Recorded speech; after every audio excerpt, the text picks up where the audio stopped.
Hi guy, welcome to the AMIGArama podcast. As always, I'm your host Lorfarius, and in this week's show we will be taking a deep dive into Stardust, which is an asteroids kind of shooter, and it's not something I've really covered before, and it's definitely one I'm really interested in taking a closer look at. Before we begin the show though, I'd just like to send out a huge thank you to Richard Pearson and Pistol for basically leaving us a couple of iTunes reviews. I know there's a lot of you out there that haven't been doing it, and you've got the choice to. By all means, please do, because it always helps get the word out for the show. And I don't ask for much, guys, but I would love to get some reviews, and it just pushes me forward, and I get an idea of what you guys like and what you need to hear and stuff. It seems to be a more direct way of getting people to comment as well. I've seen a few of the older reviews where people have come back to say, oh, I've just listened to this show, and would you mind doing that or mentioning this? Feel free to do that, just as long as you don't leave me bad ones. That would be depressing, wouldn't it? Unless that is you do feel that way and you feel I'm out of line or something, or you just want to comment on the show in general, get in touch with me. We can always change things around, and I'll do my best to try and come up with something better. Now let's move on to this week's Amiga news. First up is something I noticed over on the Amiga Love Forum. Intric8 has basically done this full forum post with a video and highly detailed, well, it's a history of like the Amiga development system. Now he managed to get his hands on this working box, and he's put loads of details into this massive long post with lots of different pictures and all details of like the history of the system. And it turns out that there's only like I think 6 out there in the wild. It's certainly something that all Amiga fans should be interested in. It certainly caught my eye. Plus, I don't think I really tend to mention Amiga Love enough. It's certainly a great site with a fairly active forum, and there's loads of like Amiga gaming reviews over there. I do call on quite often, so I am knocking around there on the forum. Feel free to go and have a look at the site, it's well recommended on my part. I'd like to move on to another site that's caught my attention recently, and that's amitopia.com. And basically they've managed to get a chap called Shinji Miyoshi over from Japan to talk about, well, the whole Amiga market back in the 80s and 90s. And I'll have to admit, I know nothing about Amiga in Japan or what sort of impact it had. My main impression about that whole market, it was mainly consoles with things like the MSX knocking around. They didn't really do anything with computers, so I was very surprised to see that someone had even gone over there to interview and talk to someone about that market in general. It's just really interesting, and they even go on to modern day stuff like the Vampire and how that sort of a thing has affected the Amiga fan community over there. It's a great site. I'll post a link into the show notes. Just like to say, if anyone comes across any interviews like that or history-based articles, even for other countries, there's places like, Russia and Europe and maybe South America, things like that. I have no idea about any of this stuff. It'd really catch my eye, and I'd love to learn a lot more about it. Drop me a line, or even pop along to the Discord chat room. Getting lots more people in there. We have a lot of regular chats, and tend to post a lot of pictures and interesting covers and just general bits that I've been finding. It's also the ideal way to like leave some sort of message, because at least if I'm not around, then other people are. And just a great room, and it's a great community in there, so by all means click the link and come and join in.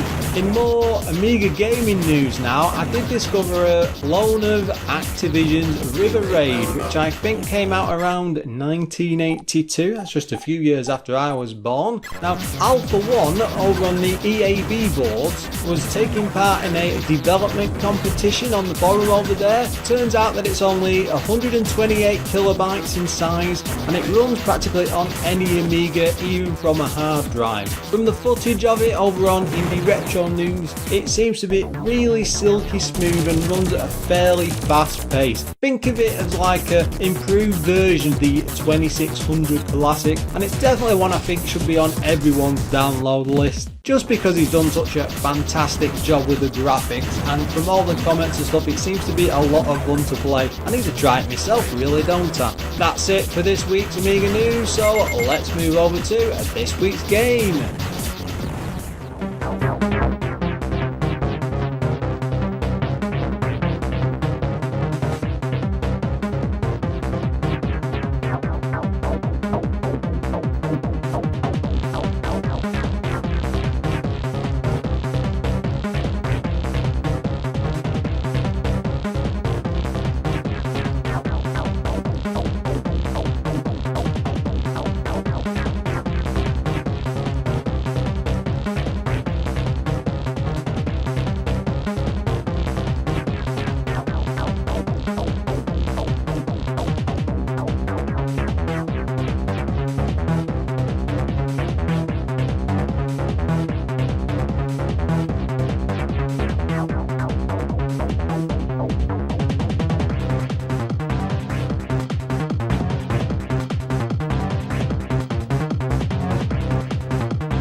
one of the good things about doing this show, especially with games I missed back in the day, I never really got a chance to play. Now, this is a bit of a strange one with Stardust, and mainly the reason I'm covering it is because I would always hear so many good things about it. People ranting and ranting, so maybe that's the wrong choice of word. They were really crazed about it. It was like this big, fantastic, over-the-top shooter. Everyone loved it to bits, and to be honest, I never really got into it as a kid. It never really appealed to me too much, and I was aware of it, though I never really played a great deal of it. So coming back to it after all that praise and all that love and seeing it today, and I was hoping that it does hold up, so I thought we'd do a full-on deep dive into it and try and review the game properly for today. That doesn't mean I can guarantee it's going to be any good though when I get to play it, so we'll just have to do our best and see how this episode turns out. Published by Bloodhouse. Now, they only ever did this with Team 17 later publishing the sequel or remake, Super Stardust. So it was also developed by Bloodhouse as well. Basically a company just set up so they could get this game put out there. Now, it came out in 1993 on 3 floppy disks. It was a single player game and priced at £16.99. It was coded by Harry Tickerman, if I pronounced that correctly, Jazzy Hartzell and Mikko Hanel-Lanian, and the only other thing they ever worked on was Super Stardust. Graphics wise were done by Celeborn Hagelberg, Gianni Iserante, Samsa Virtanen, and Gianni also worked on Super Stardust. The rest were only ever on normal Stardust. Music wise, Risto Vicori, Peteri Putterkonen.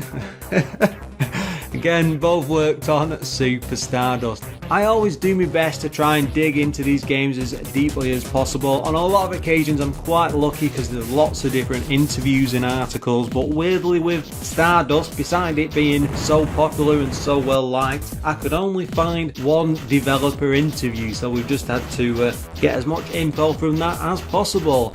Harry Tickenson, I've called him Harry now, created Stardust and was involved with all elements of its design, as well as the main thrust of coding. He was known as Psy in the demo scene back then, and a regular to all sorts of Amiga demo parties. They were halfway through developing the game before the team realised they needed a company in order to get it published, so Bloodhouse was born.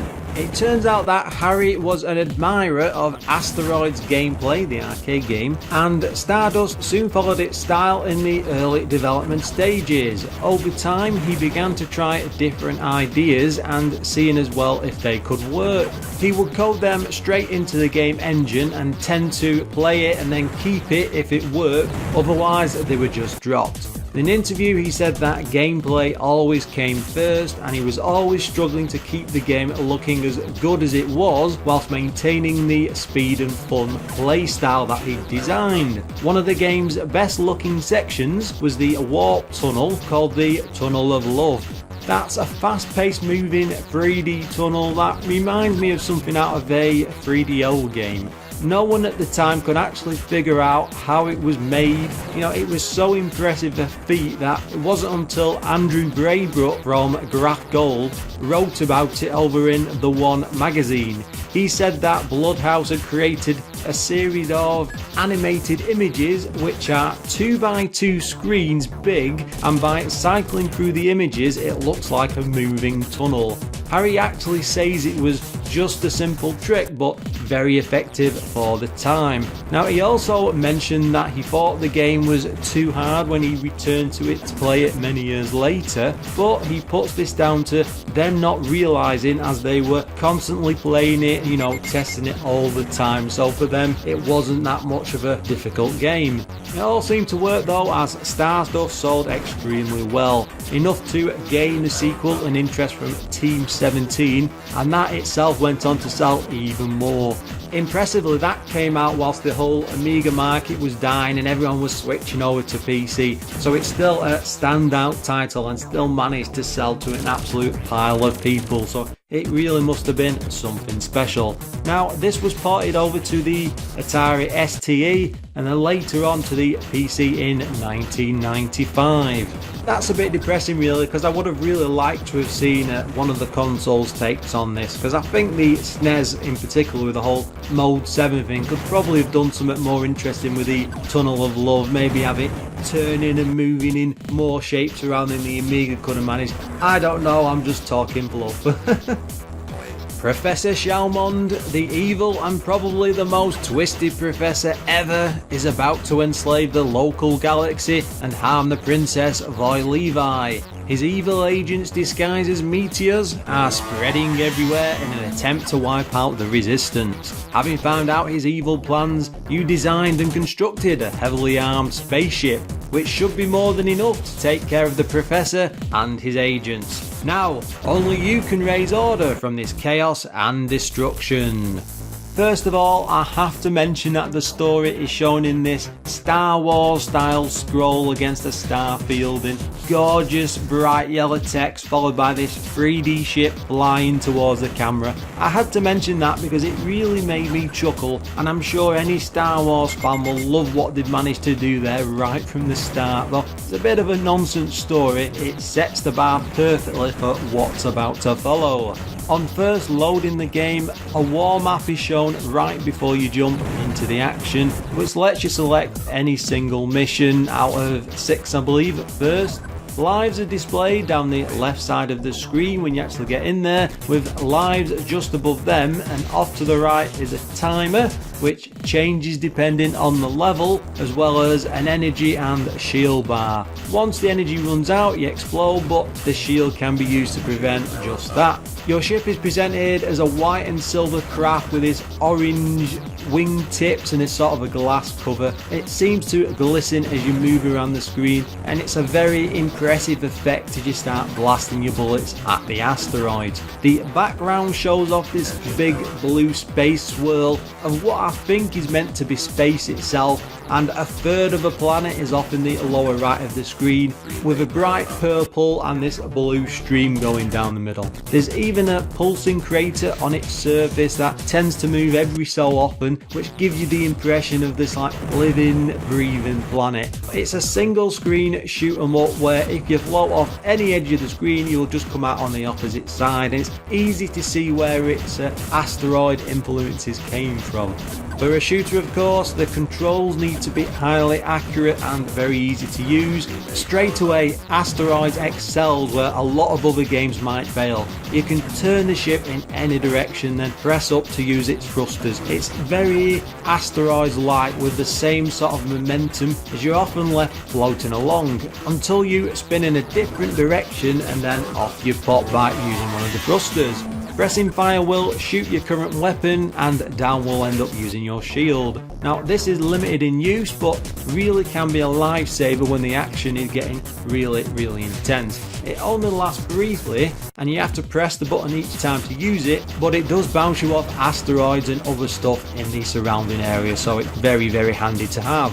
Now there's a good number of items to help you on your way that appear as these spinning coins, with things like energy pickups, bombs, control improvements and power up for weapons. The further you get in the game, the more options will unlock for your ship, and you can hit space to bring up a bar that then lets you choose a different type. So things like a special gun, like that's powerful plasma lasers, boomerangs, and you can also switch missiles on or off depending on the situation. It presents you with a really good range of weapons, you know, some real powerful gear that you're definitely going to need for especially what the game expects you to do. There's 5 galaxies with 6 levels packed in here, you know, there's a hell of a lot of content. Finishing the 6th one will let you fight a boss. Each stage has a different difficulty rating, with the tougher ones having way more rocks or enemies. Greens can be stuffed to the brim with lots and lots of things to kill. Taking out an asteroid will mean it splits off into several smaller pieces, and you have to be on the lookout constantly not to have too many smaller ones filling the screen, or you're just not going to last because it really can get that manic. The bosses range from weird aliens to sick bug-like monsters, and though there's only a small number, clearing the last stage of each galaxy can really make for a welcome break from the mass of rocks to shoot throughout all of the stages.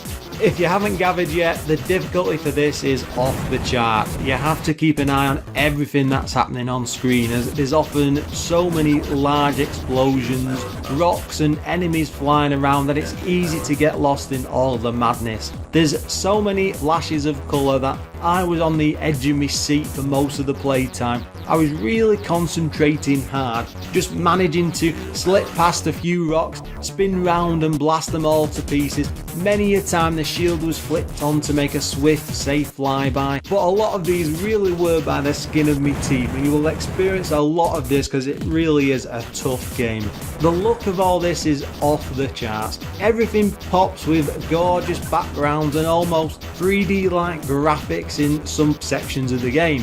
Rich in colour and detail, the rendering for each part of it is such a high quality, I just couldn't believe it would even run on an A500. Even the rocks had different colour schemes. It's such a visual delight, and I really don't say that lightly. Now, the backgrounds do change on each galaxy, but tend to stay the same across all the 6 stages. When they are all complete, you get to use a warp, which then takes you onto the infamous 3D Tunnel of Love. Even if it is just a trick effect, it's so good and done so fast that it looks just like the trench run over on Star Wars. There's a swirl of rocks and spiked mines to take out in these as you're moving down a tunnel at ridiculously high speed. They've earned the right to use that Star Wars scroll at the beginning of the game. There's a weird version of Rust mixed into all this madness. Every so often this voluntary special mission will pop up where you get to fly around in underground tunnels. You have to turn the ship to use the thrusters, just to stay afloat, trying your best to collect lives and landing on a platform at the end. There's only a couple of these dotted around, but it really makes for a nice change of pace, and it surprised me that they would even include these, as there's so many levels packed into this already. When it comes to the game's music, there's a real pumping techno beat, probably more suited to the club scene than a game, but I couldn't resist adding it to my good old MP3 downloads. You can almost feel the demo scene roots here, as it's that sort of wild, freewheeling style that's shown off throughout all the levels. It isn't limited to just one track either. There's loads here that will get Amiga music lovers all excited and dancing around. Mixed in with all this, we have some fantastic explosions with matching visuals that can really fill big chunks of the screen, and all manner of weapons, fire effects that seem to match the music beats perfectly. It leads you into these tense, nail-biting levels that will keep you on the edge of your seat. Not sure if anyone remembers Rez over on the Sega Dreamcast, but this had that sort of fast-pumping feel to it, all thanks to that awesome music. We do need to poke some holes in this though and have a look at some of the game's problems. The biggest issue I had is just how difficult it can be.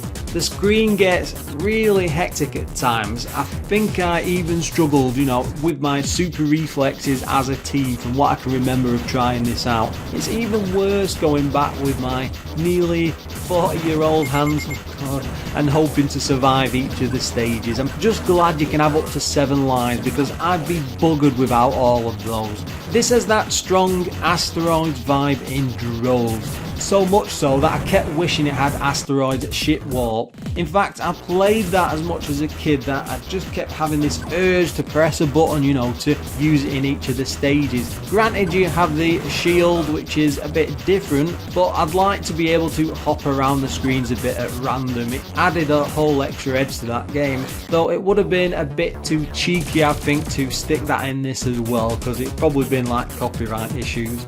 I didn't get on with the shield though, sadly. Pressing down just felt a bit wrong at times, and I'm glad to have had the option to be able to program keys over in an emulator, because for me I want it assigned to a proper button. I didn't do that for the show though, I always try and do it on original hardware, and I'm convinced it would have made a whole world of difference. I was surprised to learn that there isn't an option to use the keyboard for controls, as I'm sure a few would prefer that for more accuracy compared to the joystick, but it sticks all the way. You could cheat a bit and use the D-pad on a PS3 pad like I do for my 1200. Oddly, the weapon selector is set to space, so it still seems a bit odd that there's no chance to be able to use the keys if the player wants. But when we look at the magazine scores, Amiga Computing gave it 92%, Amiga Format 88, Amiga Power 89%, The One 91%, and CU Amiga were the lowest with 81%. I wasn't even sure what to expect when I went back to it after 20 years. I'd touched it briefly as a kid, I never played it to any huge extent, though Super Stardust has always stood out in my mind as being truly amazing, and I've not played that one for decades. I didn't really ever play Stardust on its own. But I promise that will get its turn to shine, and we will do that in a future show. Right from the off though, Stardust just grabs you by the ghoulies and refuses to let go. Just a few minutes with this left me thinking it was asteroids on steroids. This nails that one more go mentality, making you want to keep coming back for more. The controls are nigh on perfect, and it feels like you can really turn on a dime. Everything just works so well, and often the frustration with them might be more down to the difficulty than any fault of the actual joystick. This is a real visual treat. The stunning psychedelic backgrounds mixed in with all the amazing colours are truly eye-popping to look at. Mixing those fantastic 3D visuals that warp tunnel sections, and you won't believe this is even on the Amiga. It's dripping with quality from every pore, and I only wish it was a little bit easier. Luckily there's a password system mixed in for the galaxies, and you're gonna need it because you will need to earn every part of the war map that you manage to conquer. Out of all the games I've covered so far on the show, this wins hands down with its music. Honestly, I was bopping my head along whilst I was playing, and it just feeds into the excitement of the whole experience that you're seeing on screen. I'm not even sure what it could even compare to this in modern terms, even on like the Xbox or the Xbox 360. More modern systems, there's nothing as intense of this that I've played in recent years. Probably guessed by now, but I love this to bits. Might just be one of the best shooters I've played on the Amiga so far, and that's even going up against the likes of Deluxe, Galaga and R-Type. Yet the sequel, which is meant to be an upgraded remake, is classed as one of those all-time greats for the system. My trigger finger is itching to give it a go, but I honestly don't know how they could top this right now. I want to go back and play it again. There's just so much to see and do. It really does deserve the high scores that the magazines gave it. It's crazy to think that they only ever did 2 games, and I really have to wonder what other miracles Bloodhouse could have done on the Amiga if they'd just been given that chance. If you're a shooter fan, go and track this down, it's well worth playing. And if we ever give out AMIGArama awards, keep this in mind because this will win hands down by a long shot. And with that, it's time to bring this week's show to a close. As always, if you've heard anything you want to comment on today, or you just like to drop me a line in general, you can do so on Lorfarius at AMIGArama.com. Drop me a line on Twitter, which is at AMIGAramaPod, or even visit the Facebook page, which is quite active with lots of regular posts, which is facebook.com/AMIGArama. Of course, if you'd like to help the show out, you can do me a huge favour and join in with the rest of the Patreon crowd on patreon.com/AMIGArama. As always, we need to send out a huge thank you because a lot of what I've been able to do is possible thanks to these guys' contributions. So a thank you to these people, and they are 10 Minute Amiga Retrocast, Adam Bradley, Darren Coles, Graham Bebke, Glenn Milford from Casual Retro Gaming Weekly, Jason Warnes, O'Brien's Retro and Vintage, Pistol, Bremsky, Quentin Barnes, Retro Ravi, Richard Legg, Richard Pearson, Sneff, Steve Engeldo, and finally Treble. That list is really getting huge now. I think that makes 16 supporters. My god, we really are growing something special here. Thanks for listening, and until next time, guys.